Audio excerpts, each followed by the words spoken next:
প্রিয় শিক্ষার্থী বন্ধুরা, আমি আজকে আপনাদেরকে যে লেসনটি প্র্যাকটিস করতে যাচ্ছি সেটি হচ্ছে আপনারা স্পোকেন রাইটিংয়ে ডিসকোর্স মার্কার্স ব্যবহার করে কীভাবে স্পোকেন রাইটিংকে আপনারা ইমপ্রুভ করবেন। তাছাড়া যারা আইএলস পরীক্ষা দিচ্ছেন, যারা আইএলসে পার্টিসিপেট করবেন, আপনারা ডিসকোর্স মার্কার শেখার মাধ্যমে আপনি স্পোকেন রাইটিংয়ে কীভাবে আপনি খুব চমৎকারভাবে আপনি সুন্দর বাক্য তৈরি সেটি প্রেস করাচ্ছি। আইএলস স্পোকেন রাইটিংয়ে ডিসকোর্স মার্কার্স ব্যবহার করে 7.5+ পাওয়ার bullet tips and tricks. Discourse markers for IELTS speaking and writing test part 2। গতবারে আমি আপনাদের পার্ট 1 প্র্যাকটিস করেছিলাম। যারা পূর্ববর্তী লেসনটি মিস করেছেন আপনারা অবশ্যই পার্ট 1 লেসনটি দেখে নেবেন। আমরা জানি যে স্পোকেন রাইটিংয়ে আপনি যদি বাক্য তৈরিতে সিদ্ধহস্ত হতে চান, আপনি চমৎকারভাবে আপনি ফ্লুয়েন্টলি কথা বলতে চান, স্পোকেন রাইটিংয়ে আপনি যদি স্মুথ লিখতে চান, আপনাকে ডিসকোর্স মার্কার শেখার কোনো বিকল্প নেই। সেই জন্য আমি আপনাদের এই গোপন যে টিপসগুলো আজকে শেখাবো। আজকে পার্ট 1 আপনাদের সবাইকে স্বাগত জানাচ্ছি। আপনারা যদি শুরু থেকে শেষ পর্যন্ত আজকে পার্ট 2তে আপনাদের সবাইকে স্বাগত জানাচ্ছি। আপনারা যদি সবাই শুরু থেকে শেষ পর্যন্ত আজকে এই লেসন চেঞ্জ করেন, আমি নিশ্চিত যে আপনারা খুব সহজে ডিসকোর্স মার্কার্স ব্যবহারের মাধ্যমে আপনি স্পোকেন রাইটিং স্কিল ডেভেলপ করতে পারবেন। So let's get started.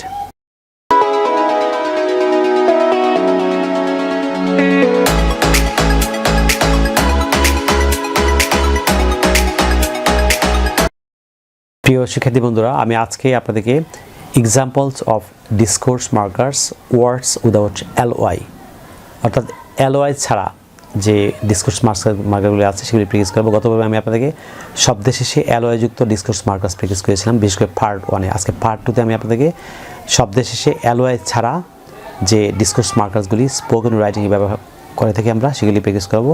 লক্ষ্য করুন, যেমন অ্যালং সাইড, এটা যেমন এলওয়াই নেই, অ্যালং সাইড, এটি বাংলা হচ্ছে পাশাপাশি। যদি আমরা বাক্য তৈরি করি, লক্ষ্য করুন, যেমন my younger brother is doing a business, আমার ছোটো ভাই একটি ব্যবসা করছে। অ্যালং সাইড, পাশাপাশি, he is studying in a private university, পাশাপাশি সে একটি প্রাইভেট ইউনিভার্সিটিতে অধ্যয়ন করছে। লক্ষ্য করুন যে যেখানে অ্যালং সাইড, এটি হচ্ছে ডিসকোর্স মার্কার্স। আপনারা অনেকেই ডিসকোর্স মার্কার্স কী এটি বুঝেন না। যদি ডিসকোর্স মার্কার্স আপনারা খুব ভালোভাবে বুঝতে চান, তাহলে আপনারা আসুন আমি আপনাদেরকে সংজ্ঞাসহ এক্সাম্পল বুঝিয়ে দিচ্ছি। লক্ষ্য করুন, ডিসকোর্স মার্কার্স, এটি বাংলা হচ্ছে, এটি বাংলা মিনিং হচ্ছে বচন চিহ্ন। Very important. আপনারা যারা ইংলিশ শেখার জন্য হন্যে খুঁজছেন, যারা হন্যে ঘুরছেন, আমি আপনাদেরকে যে পদ্ধতি অনুসরণ করাচ্ছি, যদি আপনারা আমার এই পদ্ধতি অনুসরণ করেন, যদি আপনারা রাইটিংয়ে স্পিকিংয়ে যদি এই পদ্ধতি অনুসরণ করে নিয়মিত চর্চা করেন, আমি নিশ্চিত যে আমি চ্যালেঞ্জ করতে পারবো খুব সহজে আপনারা স্পোকেন রাইটিংয়ে আপনারা ইমপ্রুভ করতে পারবেন। সো প্রথমে আমরা জেনে নিই ডিসকোর্স মার্কার্স হচ্ছে বচন চিহ্ন। বচন চিহ্ন কীভাবে হয় লক্ষ্য করুন। অ্যাডভার্বস, অ্যাডভার্বিয়াল ফ্রেজেস সাধারণত ডিসকোর্স মার্কার্সের কাজ করে। আপনি প্রথমেই মনে রাখবেন যে অ্যাডভার্বস বা অ্যাডভার্বিয়াল ফ্রেজেস সাধারণত ডিসকোর্স মার্কার্সের কাজ করে। একই ওয়ার্ড বা ফ্রেজ, একই ওয়ার্ড বা গ্রুপ অফ ওয়ার্ডস লিঙ্কার্স এবং ডিসকোর্স মার্কার হিসেবে ব্যবহৃত হতে পারে। আমরা জানি লিঙ্কার্স নিয়ে আমি আমার লেসন আছে, যারা লিঙ্কার্স বোঝেন না আপনারা পূর্ববর্তী লেসনকে দেখে নেবেন। একই ওয়ার্ড বা গ্রুপ অফ ওয়ার্ডস লিঙ্কার্স এবং ডিসকোর্স মার্কার হিসেবে ব্যবহৃত হতে পারে, কারণ বেশ কিছু ক্ষেত্রে লিঙ্কার ডিসকোর্স মার্কার্সের কাজ করে, আবার ডিসকোর্স মার্কার্স লিঙ্কারের কাজ করে। তাই বলে সাধারণত বলা যাবে না সকল লিঙ্কার্স হলো ডিসকোর্স মার্কার্স কিংবা সকল ডিসকোর্স মার্কার্স হলো লিঙ্কার্স। ইংরেজিতে অনেক ডিসকোর্স মার্কার্সের শেষে এলওয়াই সাফিক্স থাকে। সাফিক্স আমরা জানি যে কোনো শব্দের শেষে এক বা একাধিক বর্ণ বা বর্ণস্বর যুক্ত করে যখন নতুন শব্দ গঠন করা হয় বা অর্থের পরিবর্তন, সেটি হচ্ছে সাফিক্স। তবে সব অ্যালওয়াইযুক্ত শব্দ ডিসকোর্স মার্কার্স নয়। যেমন আপনি লক্ষ্য করুন, অ্যাকচুয়ালি শব্দটি ডিসকোর্স মার্কার্স সে ব্যবহৃত হয়। একটি এক্সাম্পল করুন, যেমন actually the man could not understand your speech, প্রকৃতপক্ষে লোকটি তোমার বক্তব্য বুঝতে পারেনি, কিন্তু she sang the song beautifully, সে সুন্দরভাবে গানটি গেয়েছিল। সিম্পল পাস্ট টেন্সের বাক্য, এখানে বিউটিফুলি ডিসকোর্স মার্কার হিসেবে ব্যবহৃত হয়নি। আপনি এই ডেফিনিশনটি 5 বার আপনি শুধু পড়বেন, মুখস্থ করার প্রয়োজন নেই, তাহলে আপনি খুব সহজে ডিসকোর্স মার্কার শেখার মাধ্যমে আপনি স্পোকেন রাইটিংকে আপনি ইমপ্রুভ করতে পারবেন। ভিউয়ার্স, আসুন আমরা মূল লেসনে ফিরে যাই। আমি প্রথমে আপনাদেরকে অ্যালং সাইড যে ডিসকোর্স মার্কার্সটি প্র্যাকটিস করেছিলাম, আমি অ্যাগেন আবার প্র্যাকটিস করাচ্ছি। লক্ষ্য অ্যালং সাইড, এটি বাংলা অর্থ হচ্ছে পাশাপাশি। আমরা এই অ্যালং সাইড ডিসকোর্স মার্কার্সটি যদি বাক্যে প্রয়োগ করি বা বাক্য তৈরি করতে চাই, লক্ষ্য করুন, যেমন my younger brother is doing a business, আমার ছোটো ভাই একটি ব্যবসা করছে। অ্যালং সাইড, এই যে পাশাপাশি, he is studying in a private university, পাশাপাশি সে একটি প্রাইভেট বিশ্ববিদ্যালয়ে বা বেসরকারি বিশ্ববিদ্যালয়ে অধ্যয়ন করছে। আপনি লক্ষ্য যে এখানে এই অ্যালংসাইড ডিসকাস মার্কার্সটি, এখানে এই যে অ্যালংসাইড এটি ডিসকাস মার্কার হিসেবে বাক্যে ব্যবহৃত হয়েছে। যেমন অলসো, এটি হচ্ছে বাংলা অর্থ হচ্ছে আরও। যেমন Shakib Al Hasan took 5 wicket in the match. Shakib Al Hasan ম্যাচে 5টি উইকেট নিয়েছিল। অলসো আরও he became man of the match. সে ম্যাচে ম্যান অফ দ্য ম্যাচ, সে ম্যাচে আরও সে ম্যাচে ম্যান অফ দ্য ম্যাচ নির্বাচিত হয়েছিল বা ম্যান অফ দ্য ম্যাচ হয়েছিল। আপনি এই যে অলসো, এটি হচ্ছে ডিসকোর্স মার্কার্স। আপনি এরকম ডিসকোর্স মার্কার্স ব্যবহার করে কীভাবে আপনি স্পোকেন রাইটিংয়ে অসংখ্য বাক্য তৈরি করে সেগুলো প্র্যাকটিস করাচ্ছি, খুব অ্যাটেন্টিভলি আপনারা আমাকে শুনুন।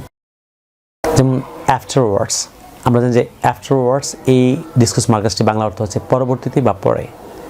বাক্য লক্ষণ যেমন first I went to college, প্রথমে আমি কলেজে গিয়েছিলাম। আফটারওয়ার্ডস পরবর্তীতে I went to public library, পরবর্তীতে আমি পাবলিক লাইব্রেরিতে গিয়েছিলাম। এই যে আফটারওয়ার্ডস এখানে ডিসকোর্স মার্কার হিসেবে ব্যবহৃত হয়েছে। যেমন অলরেডি বা মিনহোয়াইল, এই ডিসকোর্স মার্কার হিসেবে বাংলা অর্থ হচ্ছে ইতিমধ্যে। লক্ষ্য করুন আমি বাক্য লিখেছি অলরেডি কিংবা meanwhile he has completed this task, ইতিমধ্যে সে কাজটি সম্পন্ন করেছে। যেমন অ্যাগেনের বাংলা মিনিং হচ্ছে আবার। আপনি বাক্য তৈরি লক্ষ্য করুন, যেমন মাই সান গট এ গুড জব, আমার ছেলে একটি ভালো চাকরি পেয়েছিল। অ্যাগেন আবার he got a promotion in 1 year, আবার সে 1 বছরে প্রমোশন পেয়েছিল। অ্যান্ড এটি একটি কমন ডিসকোর্স মার্কার্স। আমরা জানি অ্যান্ডের বাংলা অর্থ হচ্ছে এবং। আমি একটি বাক্য লিখেছি, লক্ষ্য করুন যে আই ওয়াজ ইল ইয়েস্টারডে, গতকাল আমি অসুস্থ ছিলাম। অ্যান্ড এবং I couldn't attend the meeting, I couldn't attend the meeting, গতকাল আমি অসুস্থ ছিলাম এবং আমি সবাই যোগদান করতে পারিনি বা করিনি। পরের যে ডিসকোর্স মার্কার্সটি ভেরি ইম্পর্টেন্ট, আমরা পত্রিকাতে, আমরা ইংরেজি পত্রিকাতে বিশেষ করে আমরা এই ডিসকোর্স মার্কার্সটি প্রত্যেকদিন দেখে থাকি। পাশাপাশি আমরা রাইটিং স্পিকিংয়ে প্রত্যেকদিন ব্যবহার করে থাকি। যেমন বিসাইডস, আমরা জানি যে বিসাইডসের বাংলা অর্থ হচ্ছে তাছাড়া বা এছাড়া। মোর ওভার কিংবা ফার্দার মোর, এটি বাংলা অর্থ হচ্ছে তাছাড়া বা এছাড়া বা অধিকন্ত।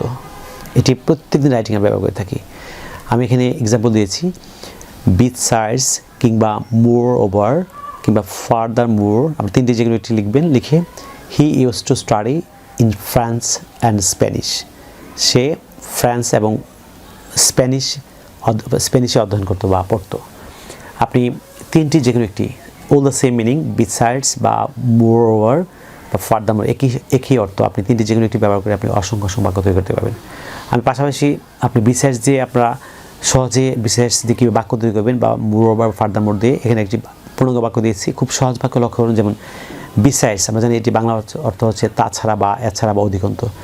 যেমন বাক্যের মাঝখানে আপনি কী ব্যবহার করবেন, my friend gave me good advice, আমার বন্ধু আমাকে একটি ভালো পরামর্শ দিয়েছিল। বিসাইডস তাছাড়াও হি হেল্প মি ফিনান্সিয়ালি, সে আর্থিকভাবে আমাকে সাহায্য করেছিল। আপনি চাইলে মোর ওভার বা ফার্দার মোর এই বাক্যটি ব্যবহার করতে পারেন বাক্যের ভেতরে, প্রথম বাক্যের পরে। যেমন বিকজ এর বাংলা অর্থ হচ্ছে কারণ।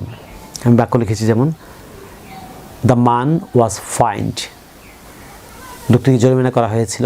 বিকজ কারণ, হি ওয়াজ লেট কারণ সে দেরি করেছিল। এই যে বাক্যে বিকজ এখানে ডিসকোর্স মার্ক হিসেবে ব্যবহৃত হয়েছে। যেমন এনিওয়ে কিংবা এনিহাউ, বাংলা অর্থ হচ্ছে যাই হোক কিংবা অন্তত। আমি এখানে এক্সাম্পল দিয়েছি, ইটস টু লেট নাও, এখন অনেক দেরি হয়ে গেছে। Anyway you can try it, যাই হোক তুমি এটি চেষ্টা করতে পারো, অন্তত তুমি এটি চেষ্টা করতে পারো। আর ডিসকোর্স মার্কার্স যেমন হ্যান্ডস, প্রত্যেকদিন আমরা রাইটিংয়ের ব্যবহার করে থাকি। Hence very important. হ্যান্ডসের বাংলা মিনিং হচ্ছে এখান থেকে বা এখন থেকে বা এজন্যে। আপনি এক্সাম্পল করুন কোথায় কী ব্যবহার করবেন। যেমন the man has been physically week, লোকটি শারীরিকভাবে দুর্বল হয়ে গেছে বা দুর্বল হয়ে পড়েছে। হ্যান্ডস এজন্যে he has stopped the work, এজন্য সে কাজটি বন্ধ করে দিয়েছে বা বন্ধ করেছে। পরের যে ডিসকোর্স মার্কার্সটি, এটি সংবাদপত্রে আমরা প্রায় দেখে থাকি, বিশেষ করে রাইটিংয়ে। তাছাড়া আমরা ওরালি স্পোকেন আমরা প্রত্যেকদিন ব্যবহার করে থাকি। যেমন হাউএভার হচ্ছে বাংলা অর্থ হচ্ছে যাই হোক। আমি এখানে বাক্যে কীভাবে প্রয়োগ দেখিয়েছি। যেমন the girl is not polite, মেয়েটি ভদ্র নয়। হাউএভার যাই হোক, you should be polite with her, যাই হোক তুমি তার সঙ্গে ভদ্র হওয়া উচিত। আপনি বাক্যের প্রথমে বা বাক্যের মাঝখানে আপনি এরকম ডিসকোর্স মার্কার ব্যবহার করে কীভাবে স্পোকেন রাইটিংয়ে বাক্য থেকে বেশি প্র্যাকটিস করেছি। ধারাবাহিক লেসন আজকে পার্ট 2 প্র্যাকটিস করেছি, পরবর্তী পার্ট 3 আপনাদের সবাইকে স্বাগত জানাচ্ছি। আপনারা অবশ্যই শেষ পর্যন্ত পার্ট 1 থেকে পার্ট 10 প্রত্যেক ডিসকোর্স মার্কার্স লেসনগুলো আপনারা খুব অ্যাটেন্টিভলি আপনারা শুনবেন, চর্চা করবেন। আমি নিশ্চিত যে আপনারা এগুলি প্র্যাকটিস করার মাধ্যমে খুব সহজে আপনি আইএলসে আপনি নিশ্চিত যে আইএলস পরীক্ষাতে আপনার আইএলসে ব্যান্ড অন্তত 7.5 পাবেন। তাছাড়া আপনারা স্পোকেনে চমৎকারভাবে ইংরেজিতে কথা বলতে পারবেন, রাইটিং আপনারা খুব স্মুথলি আপনি ইংরেজি লিখতে পারবেন। সো পরবর্তী লেসনে আপনাদের সঙ্গে আবারও দেখা হচ্ছে। প্রিয় শিক্ষার্থী বন্ধুরা, আমার লেখা যে অ্যাডভাইসের বইটি এটি 3 ভাগে বিভক্ত। প্রথম পার্টে হচ্ছে সকল গ্রামার, ক্লাস 6 থেকে একদম মাস্টার্স পর্যন্ত পড়ুয়া স্কুল কলেজ বিশ্ববিদ্যালয়ের একাডেমিক সিলেবাসে যে গ্রামার আছে সকল গ্রামার দেওয়া আছে। তাছাড়া যে কোনো শিক্ষার্থী, যে কোনো শ্রেণী পেশা মানুষ যদি আপনি ঘরে বসে আপনি গ্রামার দক্ষ হতে চান কিংবা বিসিএস পরীক্ষা যে কোনো চাকরি ইন্টারভিউতে গ্রামার ভালো করতে চান, তাহলে আপনার আমার বইয়ের প্রথম যে পার্টটি গ্রামার সেকশনটি পড়বেন। বইটি 3 ভাগে বিভক্ত। প্রথম পার্টে হচ্ছে গ্রামার সেকশন, দ্বিতীয় পার্ট হচ্ছে ল্যাঙ্গুয়েজের ভেতরে স্পোকেন ইংলিশ, ফ্রি রাইটিং এবং লিসনিংয়ের সকল ম্যাথোলজি দেওয়া আছে। থার্ড যে পার্টটি সেটি হচ্ছে vocabulary, store house of vocabulary. আপনাদের 3টি পার্ট খুব ভালোভাবে লক্ষ্য করুন। আমি নিশ্চিত যে আপনারা খুব সহজে আপনি ইংরেজি ভাষা প্রত্যেকটি স্কিল দক্ষতার মাধ্যমে আপনি ইংরেজি ভাষা বিশেষ করে স্পোকেন আপনি অনর্গল কথা বলতে পারবেন, আপনি রাইটিং চমৎকার লিখতে পারবেন। তাছাড়া চাকরির যে কোনো ইন্টারভিউতে আপনি খুব ভালো করতে পারবেন। প্রিয় শিক্ষার্থী বন্ধুরা, আপনারা যদি ইংরেজি ভাষার প্রত্যেকটি স্কিলে দক্ষ হচ্ছেন, ফর এক্সাম্পল ইংরেজি grammar, listening, speaking, reading, writing এবং ভোকাবুলারি দক্ষ হচ্ছেন, তাহলে আপনারা আবার লেখা 676 পৃষ্ঠার an advisor of communicative English grammar and language বইটি ফলো করতে পারেন। এই বইটিতে ঢাকা বিশ্ববিদ্যালয় এবং জাহাঙ্গীরনগর বিশ্ববিদ্যালয়ের সম্মানীয় শিক্ষাবৃন্দ সহ বাংলাদেশের খ্যাতনামা শিক্ষা প্রতিষ্ঠান প্রধানগণ তাদের ছবিসহ মূল্যবান মতামত দিয়েছেন যে বইটি ছাত্রদের সহ যে কোনো শ্রেণী পেশা মানুষের জন্য ইংরেজি শেখাতে শতভাগ কার্যকরী। আপনারা যা বইটি সংগ্রহ করেছেন, বই এবং ভিডিও দুটি মিলে পৃথিবীর যে কোনো প্রান্তে বসে চর্চা করেন, আমি নিশ্চিত যে আপনারা ইংরেজি ভাষার প্রতিটি স্কিলে আপনি দক্ষ উঠবেন। বাংলাদেশের পাঠকরা যদি বইটি আমাদের সংগ্রহ করছেন, তাহলে আপনারা চাইলে আমাদের বিকাশ নাম্বার লিখে রাখতে পারেন। আমাদের বিকাশ নাম্বার হচ্ছে 01711045295, অর্থাৎ 01711045295 কিংবা 01722650680, অর্থাৎ 01722650680। বাংলাদেশের পাঠকরা এই দুটি নাম্বারে যে কোনো একটিতে বিকাশ করে বইটি আমাদের সংগ্রহ করতে পারেন। ভারতের পাঠকরা যে বইটি ভারতের পশ্চিমবঙ্গের মালদহে অবস্থিত তাওহিদ এডুকেশন সোসাইটি থেকে বইটি সংগ্রহ হচ্ছে, তাহলে আপনারা পশ্চিমবঙ্গের মালদহে অবস্থিত তাওহিদ এডুকেশন সোসাইটির সেলফোন নাম্বার লিখে দেবেন। নাম্বারটি হচ্ছে 9733196010। ভারতের পাঠকরা পশ্চিমবঙ্গের মালদহে অবস্থিত তাওহিদ এডুকেশন সোসাইটিতে ফোন করে আপনি বইটি সংগ্রহ করতে পারেন। প্রিয় শিক্ষার্থী বন্ধুরা, আপনারা যে সোশ্যাল মিডিয়া অর্থাৎ ফেসবুকে আমার সাথে যুক্ত হচ্ছেন, তাহলে ইউটিউবে আমার চ্যানেলটি আছে learn English with Shimul sir, all the same নামে, অর্থাৎ একই নামে ফেসবুকে আমার একটি পেজ এবং গ্রুপ আছে। আপনারা খুব দ্রুত পেজ এবং গ্রুপে যুক্ত হতে পারেন।